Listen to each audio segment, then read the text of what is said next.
बांग्लादेश में लगातार बढ़ती हिंसा और राजनीतिक अस्थिरता के बीच एक और दुखद घटना सामने आई है। बांग्लादेश नेशनलिस्ट पार्टी यानी कि बीएनपी के एक प्रमुख नेता के घर पर अज्ञात हमलावरों द्वारा हमला किया गया, जिसमें उनके घर को आग के हवाले कर दिया गया। यह हमला बांग्लादेश में चल रही राजनीतिक उथल-पुथल और पार्टी विरोधी ताकतों के बीच बढ़ते तनाव का हिस्सा था। हमलावरों ने नेता के घर पर पेट्रोल बम फेंका, जिससे घर में भयंकर आग लग गई। आग ने उस घर को पूरी तरह से नष्ट कर दिया और इस हादसे में एक 7 साल की मासूम की मौत हो गई, जो पार्टी नेता के परिवार के साथ उस घर में रह रही थी।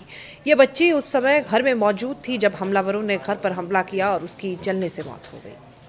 इस घटना ने पूरे देश में गम और आक्रोश पैदा कर दिया है और ये घटना बांग्लादेश में राजनीतिक हिंसा और सामाजिक अस्थिरता के बढ़ते स्तर को और उजागर करती है। समाचार सूत्रों के अनुसार ये घटना 19 दिसंबर 2025 की रात लगभग 10 बजे की है।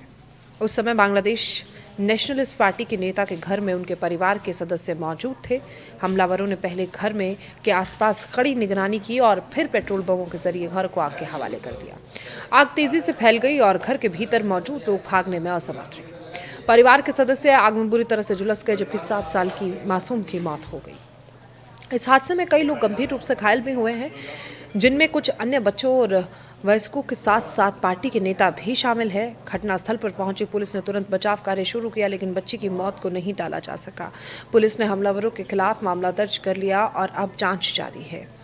बीएनपी के समर्थकों और अन्य विपक्षी दलों के नेताओं का कहना है कि ये घटना सरकारी नीतियों और अल्पसंख्यक समूहों के खिलाफ बढ़ती हिंसा का परिणाम है। राजनीतिक हिंसा में नागरिकों का नुकसान और बेकसूर लोगों की मौत ने जनता को एक बड़े सवाल के सामने खड़ा कर दिया है। क्या बांग्लादेश में इस प्रकार की हिंसा को और बढ़ाने दिया जाएगा? सामाजिक संगठनों और मानवाधिकार समूहों ने भी इस हमले की कड़ी निंदा की है और कहा है कि ये हिंसा और आतंकवाद बांग्लादेश के समाज को विकृत कर रहा है। उनका कहना है कि ऐसे हमलों को रोकने के लिए सरकार को ठोस कदम उठाने चाहिए। घटना के बाद बांग्लादेश पुलिस ने एक फौरी जांच शुरू की, हमलावरों के खिलाफ कार्रवाई की चेतावनी दी है। पुलिस ने बताया है कि वो सीसीटीवी फुटेज और गवाहों के बयान के आधार पर आरोपियों को पकड़ने की कोशिश कर रहे हैं। हालांकि हमलावरों का अब तक कुछ पता नहीं चल पाया। सरकार ने इस घटना पर कोई सख्त बयान नहीं दिया, लेकिन बीएनपी और उनके समर्थक दलों ने इस हमले के खिलाफ प्रदर्शन शुरू कर दिया। देश के विभिन्न हिस्सों में विपक्षी दलों ने शांति बनाए रखने के लिए आह्वान किया है और सरकार से इस तरह के हमलों के खिलाफ ठोस कदम उठाने की मांग की है।